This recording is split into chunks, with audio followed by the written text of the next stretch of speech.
السلام علیکم سامعین، کیا قرآن پاک کو سمجھے بغیر صرف ثواب کی نیت سے پڑھنے کا کچھ فائدہ بھی ہے؟ آخر کیا وجہ ہے کہ سال میں 50 ختم قرآن کے باوجود ہمارا طرز زندگی، ہماری معاشرت، ہمارا رہن سہن قرآن پاک کے احکامات کے خلاف کیوں ہے؟ سامعین، ہم یہ پوچھنا چاہتے ہیں کہ کیا دنیا میں کوئی اور کتاب بھی ایسی ہے جسے آپ بلا سمجھے پڑھتے ہوں؟ اور زبان تو ایک طرف، کیا آپ کوئی ایسی کتاب جس کی زبان آپ بھلے جانتے ہوں لیکن آپ کی استعداد سے مشکل لکھی گئی ہو اور اسے پڑھنے سے آپ کے پلے بھی کچھ نہ پڑتا ہو، تو کیا آپ پھر بھی اسے پڑھیں گے؟ جب یہ کیفیت ہے تو پھر قرآن پاک ہی اس سے مستثنیٰ کیوں؟ سامعین، یہ بات ذہن میں رہے کہ کسی بھی کتاب کو پڑھنے کا مقصود یہ ہوتا ہے کہ ہم اس کتاب کے مضامین یا کانٹینٹس کو سمجھ سکیں، اور اگر اس کتاب کے مافیا کو ہم سمجھ نہیں سکتے تو اس کا پڑھنا ہمیں کچھ فائدہ نہیں دیتا۔ یہ عام فہم سی بات ہے، تو پھر آخر مذہب کے معاملے میں ہی سمجھ کو کیوں الگ رکھا جاتا ہے؟ سامعین، قرآن پاک ایک آفاقی کلام ہے۔ اس میں لکھا ہے کہ تمہیں زندگی کیسے گزارنی ہے، تو کیا اس کو بلا سمجھے صرف ثواب کی نیت سے پڑھنے سے ہمیں یہ مقصد زندگی حاصل ہو جائے گا؟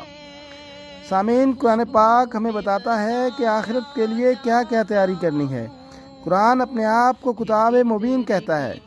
قرآن خود کو رہنمائی، ہدایت اور نور کہتا ہے۔ قرآن کہتا ہے اس میں قوموں کے عروج و زوال کے تمام اصول درج ہیں، ارتقاء شرف انسانیت کے قوانین و آئین درج ہیں۔ قرآن اپنے مضامین پر بار بار دعوت غور و فکر دیتا ہے۔ قرآن اس میں تدبر نہ کرنے والوں کو سطح انسانیت سے گرا ہوا قرار دیتا ہے۔ قرآن اپنے آپ کو عقل کی آنکھ کے لیے سورج کی حیثیت سے پیش کرتا ہے۔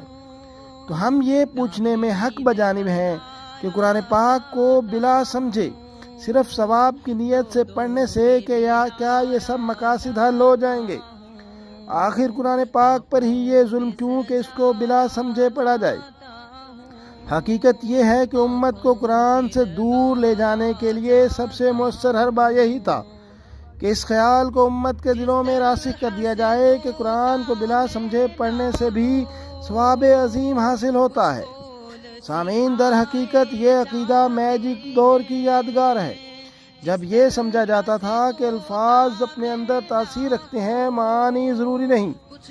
چنانچہ یہ قرآنی عملیات، تعویذات، نقوش، وظائف و اوراد سب اسی عقیدہ کی مستعار شکلیں ہیں، اور ہم ہزار برس سے انہی میں الجھے ہوئے ہیں۔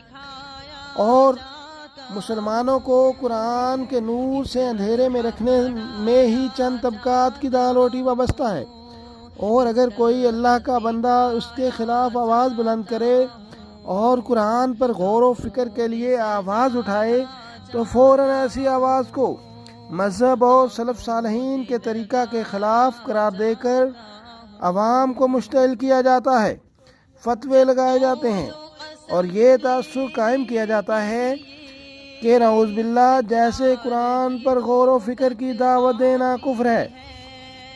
سامعین، ایسے طبقات کو معلوم ہے کہ قرآن وہ عظیم آفاقی معجزہ ہے جو ان کی شعبدہ بازیوں کو نگل جائے گا، اس لیے یہ لوگ قرآن کریم کے معنی سے نقاب اٹھنے نہیں دیں گے اور لوگوں کو ثواب کے فریب خوشنوا میں، فریب دلنما میں مبتلا رکھیں گے۔